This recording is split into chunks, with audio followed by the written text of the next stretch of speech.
Kent Sharp. That's what they call me. Some call me Kent, some call me Sharp. I started dancing probably around 1970 when I first time I started trying this dance.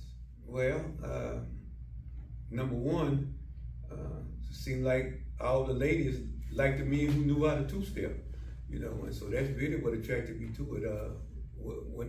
The only time I went to go dance was because of some lady that I was liking, a little girl I was liking, and one day she went out and she came back, and when she came back, all they talked about that day was what kind of good time they had dancing, and talked about this dude named Junebug, you know, and so I was still trying to dig on her and trying to get close to her, but that next weekend she went out again, and when she came back, she was just as giggly and bubbly. I could tell I was on shaky ground with her, you know. So I decided to go out that next weekend when they went out. And I tell people all the time, I say, I saw Junebug dance and I kind of like fell in love with Junebug too. But I think what really attracted me was how he didn't really have to go ask nobody to dance. He'd just be in there and all the girls were just coming to him. They were like standing in line.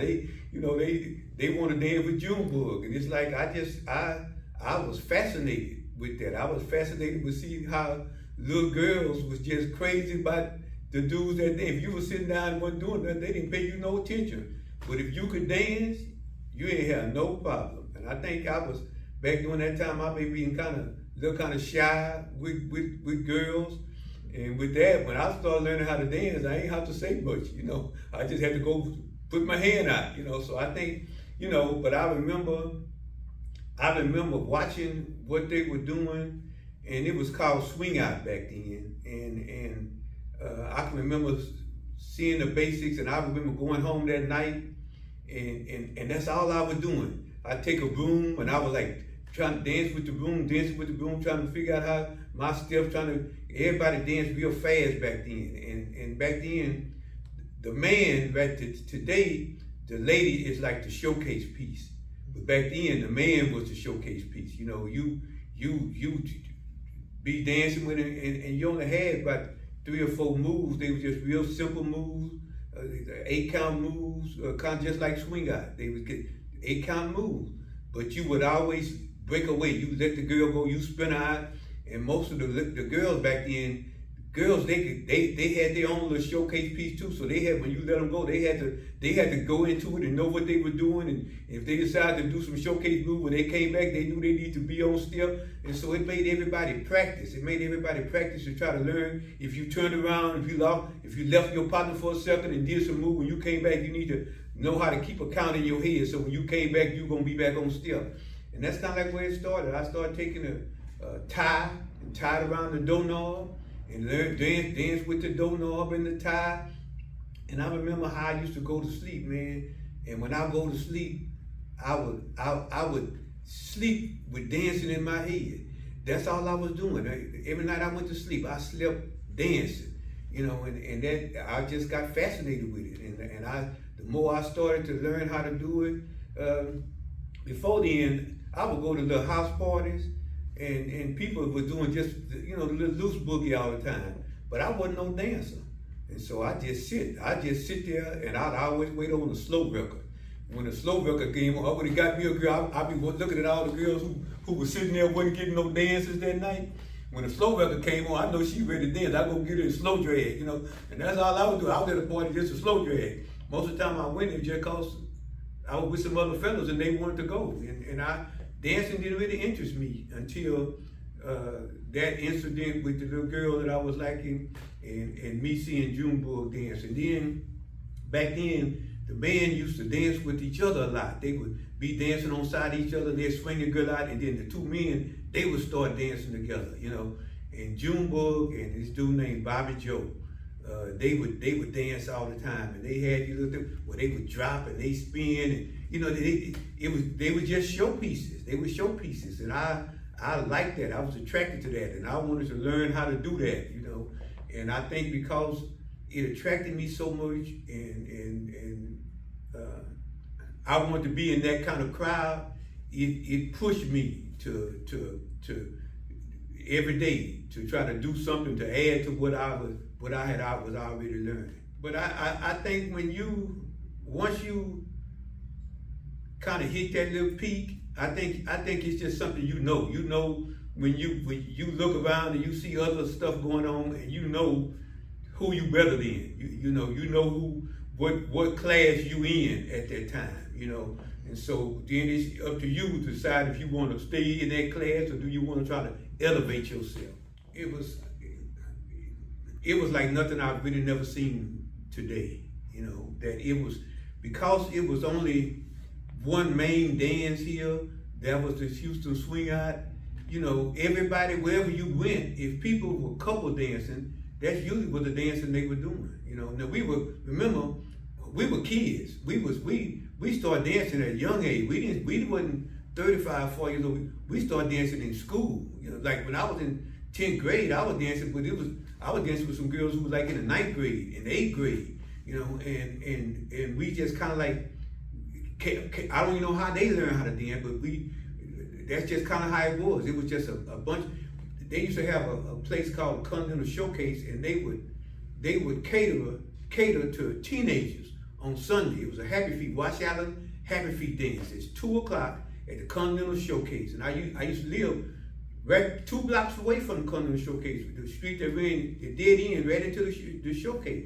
And on Sundays at 2 o'clock, little dudes from everywhere, from South Union, that's what Junebug did with South Union, Sunnyside, Foster Place. They would come into town in the 3rd Ward cause they knew that's where all the girls was gonna be, you know. And so that's the one thing that wherever you went, whatever club you went to, if somebody was couple dancing, they were swinging out. And so you know that you were gonna get a dance. It's gonna be no different what club you went to. If you went to some club, it was an older club, and they was just, you know, they just did a lot of free dancing, and they, you know, because that's usually what most of the older people did. They just did a lot of free. It was most of the young people who were doing the swing out back during that time. Oh man, I used to have a club for every night of the week. Once I started dancing and I started working, got in like in my early 20s. Every night of the week, me and my partner Charlie and little baby used to see me all the time. Every night of the week, we was at a different club. Places like the Penthouse, the Foxtrot, the Shandy, the Cinder Club, the Red Room. Red Rooster used to have Wet Wednesdays. You pay $5 and you can drink all night free. You know, you pay that $5, you can drink. And by that time I had started drinking, so I stayed at the bar. You know, I paid my $5 to go to the bar, get me a drink, start drinking. By the time I get halfway, I'll be back in the line again to get another. So I'd have 2 drinks. You know, and there was a lot of clubs. Ray Barnett, he had a lot of places around here in Houston that he was opening up. But Slugs, Shandy, Penthouse, Red Room, Cinder Club, 50-Yard Line, those places that I used to frequent at quite often. Afro Ballroom, can't forget the Afro Ballroom. I think the first time I saw Leroy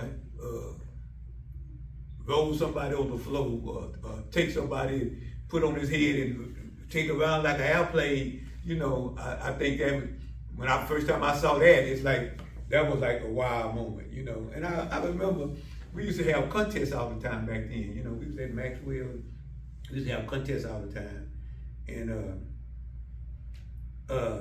I'd always come in 3rd or 4th, you know. And some people come in and say, man, you should have won first, or man, you should have won second. And so one day Leroy said, Kent, you the best dancer. He said, but you need to learn how to put some I'm trying to think what the word he used. Put some stunts. You need to learn how to put some stunts in your dance.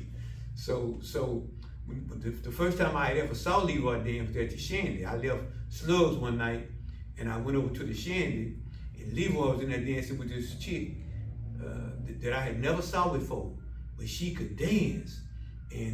So I danced with her that night. Most of the rest of the night I danced with her, you know. And we ended up becoming real good friends, and she was the only girl that would be with me every night. She was still in school, maybe junior high school, and she would go out. I had a car. Woman in the little crowd around me, baby Charlie, that had a car, and it was like 3 of us in Georgette. And Georgette would ride with us every night, every time we went somewhere. And she lived out in 5th Ward. We had to take her back home. And sometimes we leave slug 4:30 in the morning, 5, and be on our way home. We get out there in 5th Ward and catch a train, and the train be sitting and stopping. You sit there waiting on the train, you fall asleep, wake up, everything go, you know. And so I remember stuff like that happening. But I remember Leroy told me to take me about put some stuff. So I got this Georgette. I would go there because Leroy was there for Georgette, and she the one that he was rolled on the floor and all that. So I got with Georgette, and we went to the house, we went to practice. So I was picking her up, putting on my shoulder, spinning around, doing a little salsa, spinning around on the floor. So after we had the contest that night, Coach he walked up to me and said, "Ken, that ain't for you." And he just said just like that, "Ken, that ain't for you, man. That ain't your style." And when he said that, I never tried that again. You know, I started learning how to be myself and do what I felt comfortable with, and stop letting it be about trying to win first. You know, and just enjoy my dance.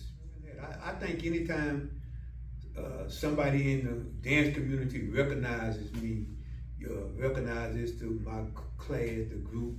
You know, anytime you get a recognition, I think that's something special. That says something about that person in general. So I've had a lot of different recognitions, but I think a couple of my proudest moments was Joyce and I did a competition, and we danced against Butter and Demetrius, you know, and we had a closing piece that was just, we thought they were gonna knock everybody out the pocket, you know. And somewhere during that routine, right before we got to the end, you know, because people tell you about, you know, in competition, what to look out for, you know, make sure you dance the whole floor, make sure the different judges see you. And we were in the middle of the routine somewhere, and all of a sudden, I saw Brad.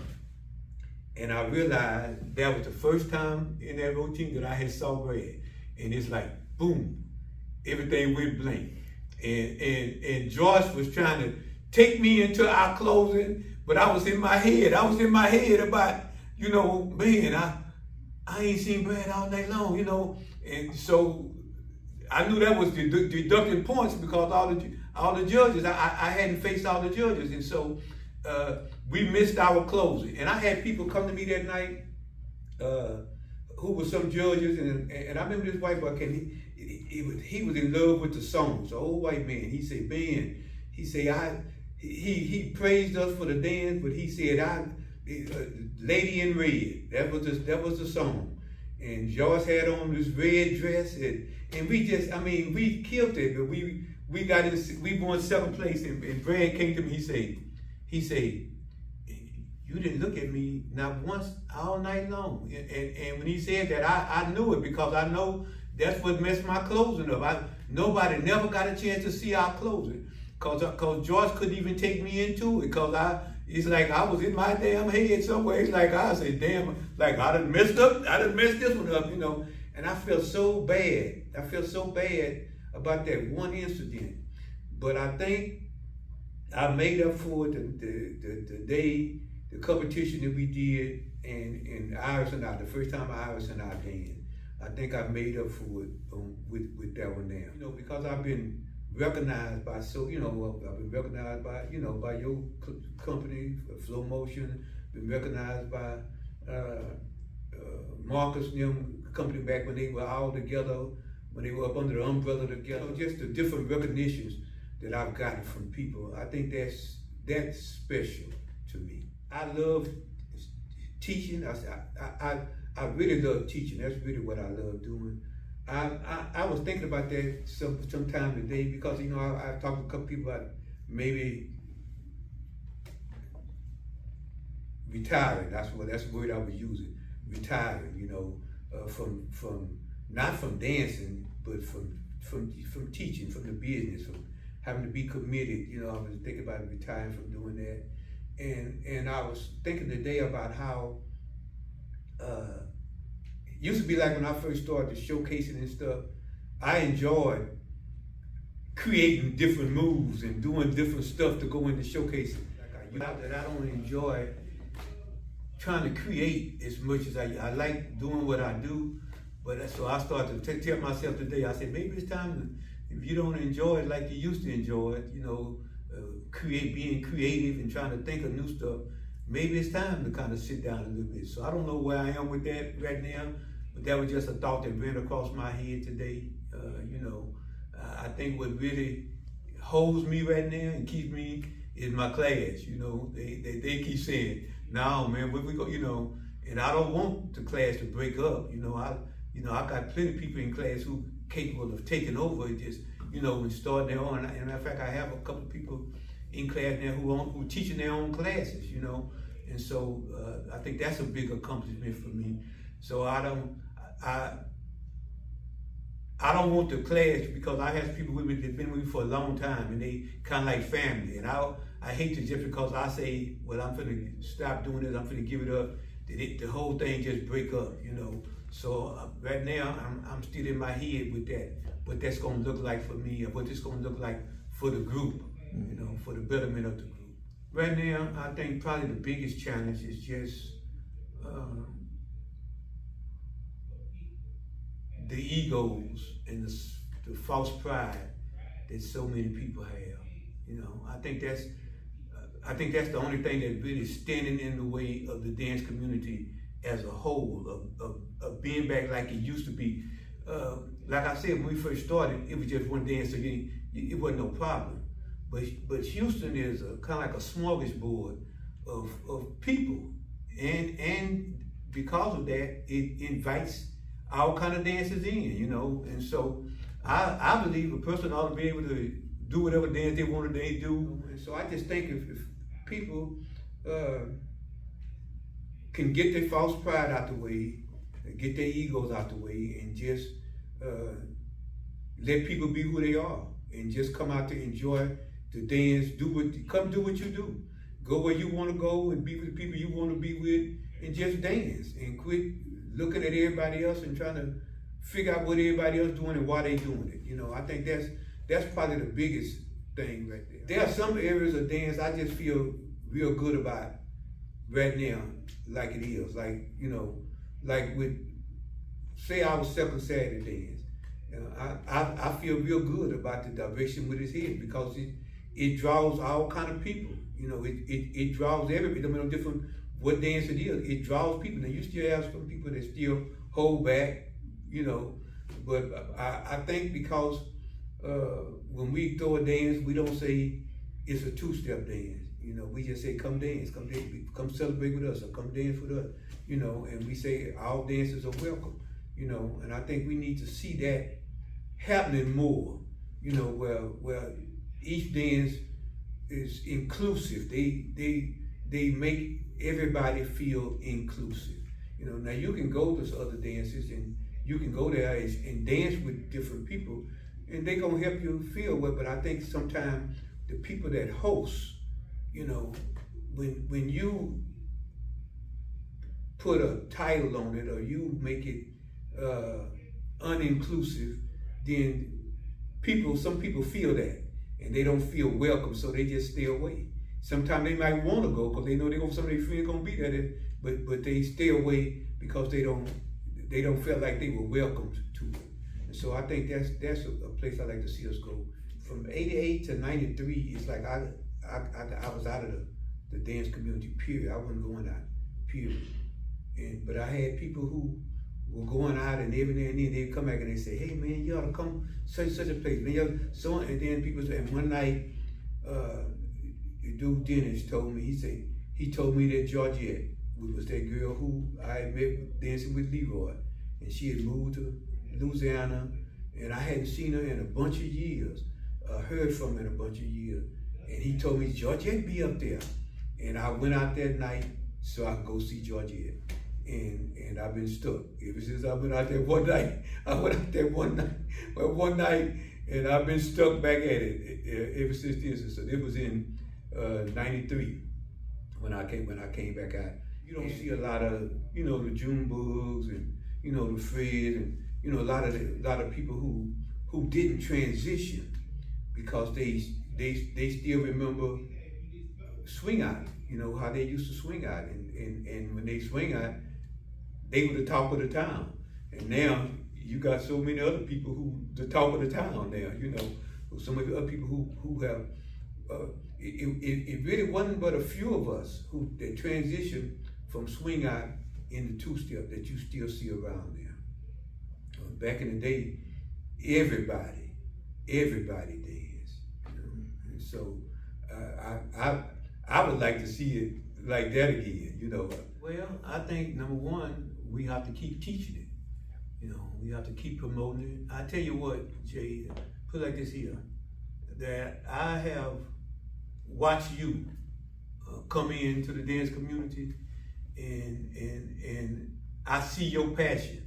I see you, to the point where I see you go look for history. Where you go you want to know. That never had interest me. That never had, and so it's good to see somebody to come in where it interests them, to the point where they will go out of their way to go and get the information, and bring the information back, But I think if it's going to continue to grow, it's going to have to be people who fall in love with the dance, who not just come to do the dance just, because they need something to do to get out the house, because it's got to, you have to love it. You have to love the dance. In order for it to grow, you're going to have to love it, because in order for it to grow, you're going to have to put something into it. When I start dancing, I love to dance. And so I put something into it. And so when you go get a girl, she say, I don't know how to dance. I say, oh, come on, I'll show you, and I would try to make it easy for them to follow me when we first start dancing. Or I say, come on, I'll come up to your house, I'll show you how to dance. I was eager to show other people how to do the dance. And I think that's what it's going to take. If it's going to continue to grow, if it's going to expand, I think it's going to take people who love the dance and who are committed to seeing it grow, to doing those things, because it ain't going to be something you can just sit down and think about and make it happen. You're going to have to put some work into it. It's something you're going to have to do something in order to do, and so the workshops, the different activities that go on where people can be exposed to what's going on, but then just to hear somebody talk about that's knowledgeable of how the dance ought to go, how the dance is supposed to go, to hear somebody that talks knowledgeable about it. Then I think that's gonna be the key to drawing people into it. If people really if they really want to learn the dance, or they want to get to know this dance like some of us have got to know it. I think the difference between a good dancer and an immature dancer is a good dancer would take his time with a person and won't take them out of some place that's comfortable for them.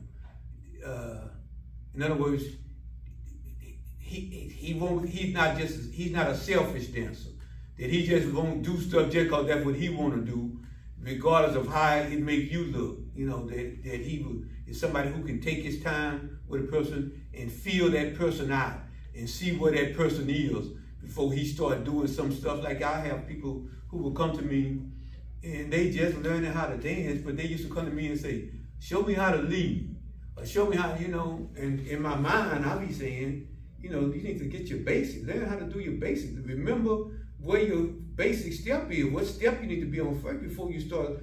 But some people were so interested in the showcase piece of it that they want to learn how to dance. They want to learn how to showcase before they learn how to dance. And I think that's immature. I don't think it's a bad dance. I think it's just an immature, somebody who's immature in their dancing, and they got this selfish idea that if you do this here, or if you do this here, that make you look good.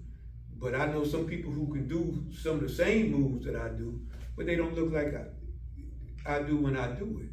You know, they have matured enough, they just want to learn. They just looked at it and saw something, but they never looked at the technique behind it. They don't try to put technique behind it. They just want to do it, you know. And so it don't want different how it look. They just want to do it, you know. And so I think that most good moves, there's a technique behind it, you know, and you learn the technique behind it, and you practice the technique, and you get better with it. And that's, I think when people say take a move and make it your own, that's what they mean. They mean get your own technique with it, and where you can show somebody how to do that move and make that move look like it's supposed to look, not just stumble through it. I think it's for the growth of a person. I think it's essential that a person, you know, you gain confidence. Number one, you open yourself up to experience different people and different fields with people. And so I think it's compete. It makes you have to, you know, when you say you're finna compete, it makes you practice. You know, you get together with a partner and you got to practice. And in practicing, you practicing technique. You practice technique. You practice timing. You know, it's just practice makes perfect. You know, and so I think anytime you say I'm finna compete, it's gonna cause you to go practice. You know, I never heard nobody yet that say I'm finna go compete, but they never get their partner to go practice. You know, so I think anytime you get a chance to practice, that it's gonna grow you in your dance. And so competition does that for you. It makes you practice. I guess in closing, I would just say that two-step is a beautiful dance, you know, and that we, as a group, as a dance community, that we can all come together and enjoy the dance together.